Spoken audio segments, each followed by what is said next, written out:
5000 ரூபாய் தரணும்னு நான் தொடர்ந்து சொல்லிட்டு இருந்தேன். ஆனா இப்ப பாத்தீங்கன்னா திடீர்னு எடப்பாடி பழனிசாமி காலையில ஒரு அறிவிப்பை வெளியிட்டு இருக்கிறார். என்ன தெரியுமா? பொங்கல் பண்டிகைக்காக ரூபாய் 2500 தரப்போவதாக இன்றைக்கு அறிவிச்சிருக்கிறார். சரி, பரவாயில்ல, கொடுக்கட்டும். இப்போ அதை வரவேற்கிறேன். ஆனா அதே நேரத்தில் இப்பவும் நான் சொல்றேன், நான் ஏற்கனவே சொன்ன பாருங்க, 5000 ரூபாய் 5000 கொடுங்க அப்படின்னு மீண்டும் மீண்டும் ரூபாய் 5000 கொடுங்க அப்படின்னு மீண்டும் மீண்டும் வலியுறுத்தி வற்புறுத்தி நான் கேட்டுக்கொள்ள கடமைப்பட்டிருக்கேன். இப்போ சொல்றேன் 2500 பத்தாது, இன்னொரு 2500 கொடுங்க.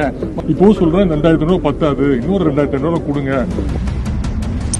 தாங்கள் எதிர்க்கட்சியாக இருந்தபோது அப்போதைய அரசு கொடுத்த 2500 ரூபாய் போதாது, ஒவ்வொரு குடும்ப அட்டைக்கும் 5000 ரூபாய் பொங்கல் பரிசாக கொடுக்க வேண்டும் என்று மைக்கை பிடித்து முழங்கினர் மு.க. ஸ்டாலினும் அவரது மகன் உதயநிதி ஸ்டாலினும். ஆனால் ஆட்சிக்கு வந்ததும் 2022ஆம் ஆண்டே பொங்கல் பரிசாக ஒரு பைசா கூட வழங்காமல் ஏமாற்றினார்கள். அடுத்து 2023, 2024ஆம் ஆண்டுகளில் 1000 ரூபாயை வழங்கிவிட்டு இப்போது 2026ஆம் ஆண்டு சட்டமன்ற தேர்தல் நெருங்குகிறது. தோல்வி பயம் கண்ணில் தெரிகிறது. அதனால் திடீரென்று இப்போது ஞானோதயம் பிறந்து 3000 ரூபாய் வழங்கப்படும் என்று அறிவித்துள்ளார்கள். திமுக ஆட்சிக்கு வந்து 4 ஆண்டுகள் முடிவடைந்துள்ள நிலையில் ஒருமுறை கூட 5000 ரூபாய் வழங்கவில்லை என்பது குறிப்பிடத்தக்கது. இப்படி மக்களின் எதிர்பார்ப்பில் மண்ணை அள்ளி போட்டுவிட்டு சர்க்கரை பொங்கலுக்கு பதில் அல்வா கொடுப்பதை வாடிக்கையாக வைத்துள்ளனர் முதல்வர் ஸ்டாலினும் துணை முதல்வர் உதயநிதி ஸ்டாலினும்.